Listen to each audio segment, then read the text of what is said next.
valdría preguntar a usted, estimado amigo que nos está viendo, usted, si le dijeran, mire, salga de romano y va a llevar una lanza en el cortejo procesional, ¿usted lo haría?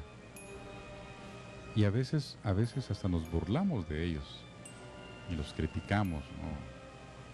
Pero si usted habla con uno de ellos así sinceramente, se va a dar cuenta que tiene un sentido para ellos, para su vida. Estarán sacrificando X, Y cosa. Para otros es un privilegio, no crea que es de que usted llegue allí con los hermanos cruzados ahí en el Calvario y decirle, mire, yo quiero llevar una lanza o yo quiero salir de romano, no crea que es así nada más. Además tiene su rictus, su ritual, ¿verdad? Lo practican, lo toman muy en serio, se reúnen. Ya decía Luis que no es nomás de un día antes, mira, ¿querés salir o venir? Ellos se organizan. Y hay quienes lo vienen haciendo desde su juventud, desde su niñez, y convencen a otro amigo y lo van introduciendo y ahí van organizándose. Por ejemplo, este señor, ya una persona madura, seguramente tendrá ya varios años, hasta su atuendo, hasta llegar a ese tipo de calzado que decíamos que se requiere pues cierta entrega. Yo les decía hace unos minutos que uno con un calzado pues más o menos cómodo resiente el estar caminando en estos días, pues ellos cómo la estarán pasando. Pero es parte de la Semana Santa, es parte de esta tradición tan bella. Y por supuesto que el ser romano o el ver a los romanos en una procesión también despierta el hecho histórico de cómo los romanos pues son a quienes se les ubica como los que mataron a Jesús, los que lo crucificaron, pero había una situación de conquista de Roma, de ese mundo antiguo, padre, que valdría la pena ubicar de pronto para aquellos que quieran tener esta realidad de cómo fue que se dieron las cosas, porque por un lado tenemos a Pilatos y por otro al Sanedrín. Si usted nos quisiera adentrar un poco en este conocimiento. E incluso Herodes, que también era otra figura que también jugaba ahí un papel dentro de la política, dentro de la sociedad. Es interesante conocer, porque era la manera como el Imperio Romano dominaba, era un dominio, pero con ciertas libertades, dejaba que hubiese cierta organización al interior de los lugares donde ellos dominaban y donde ellos conquistaban.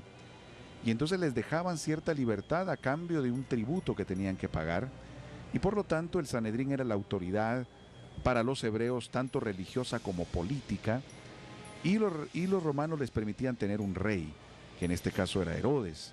Realmente era un títere del Imperio Romano, no es que tuviese mayor posibilidad de accionar, sin embargo lo dejaban, pero en ciertas provincias había necesidad de una presencia, diríamos, más fuerte del imperio, entonces se colocaba un procurador, y que en este caso, en el tiempo del Señor, era Poncio Pilatos, quien ejercía esa función de procurador como una figura más cercana del imperio, porque se suscitaban ciertas dificultades.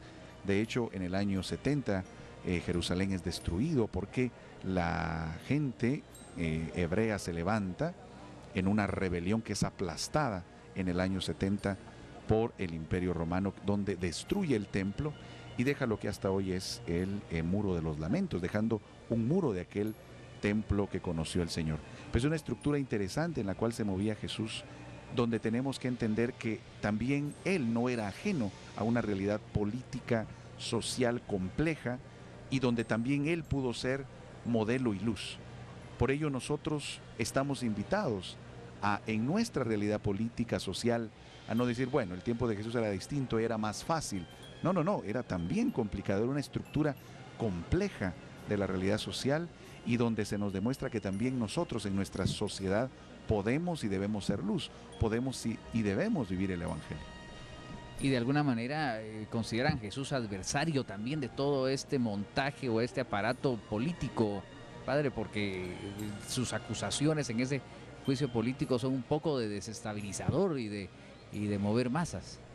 Efectivamente, el temor, como vamos viendo el Evangelio que nos va llevando hacia la pasión durante la Cuaresma, nos hace ver esos constantes enfrentamientos, sobre todo con las autoridades religiosas, que sentían que se tambaleaba su autoridad, como la gente lo buscaba a él y ya no a ellos, porque dicen, habla como quien tiene autoridad, decía, su enseñanza iba respaldada con su persona, sus acciones, su vida, su testimonio, y eso hacía evidentemente que se tambaleara la autoridad moral que tenían los que estaban por oficio al frente del pueblo, pero con Jesús ellos sentían cómo esto se desestabilizaba y cómo también ellos podían perder esa autoridad, que Jesús levantara a la gente y que el Imperio Romano finalmente viniera a aplastarlos a ellos, y por eso dirá Caifás, es necesario que muera uno para que se salve el pueblo, y era ya algo profético, no solo el pueblo hebreo, sino toda la humanidad. Ya que estamos hablando de estos personajes, fíjense ustedes en el tipo de lanza que llevan, la punta, digamos, de la lanza. A veces estos detalles no los observamos porque ya forman parte del cortejo. Allí tienen ustedes. Y para los conocedores de estos elementos militares de aquel tiempo, pues tiene también un significado. Ustedes se imaginan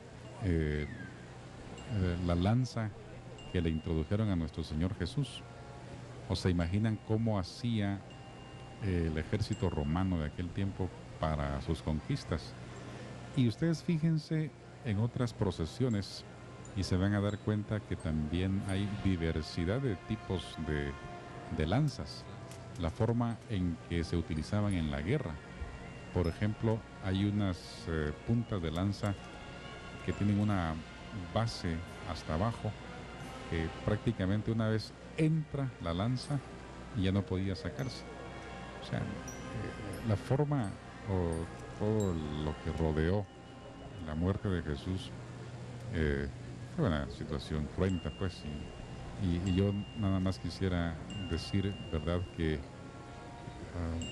todo esto que estamos viendo aquí debe aterrizar también en nuestra vida, ¿no? ¿Qué significa para mí esto? ¿En dónde estoy yo en la pasión del Señor?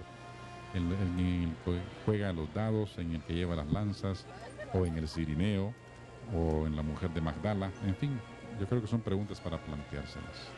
Y es que muchos quieren ser defensores porque aquí, por ejemplo, ya este escuadrón de romanos pasa a ser una especie de defensor, se invierten los papeles, ¿verdad?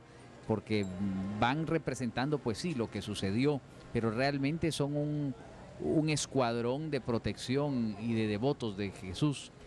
Vimos en Tecpan, Chimaltenango, cómo los centuriones, por ejemplo, llegan a defender a Jesús, y por eso los veíamos con sus rostros cubiertos, porque ellos llegan con lanzas, con objetos a batallar, y Jesús los deja ciegos con tal de que no propicien una guerra para defenderlo. Él tenía que morir de cualquier manera, y entonces pues prefiere que no lo hagan. De hecho, cuando Pedro agarra la lanza y le corta la oreja a un soldado romano, Jesús hace un milagro en ese momento, y es un milagro que quedó registrado en las Sagradas Escrituras, porque el Señor viene a restablecer el oído, la oreja, y se la pega, pues por usar un término, padre, pero Jesús quiere que no pase nada, que no haya violencia de defensa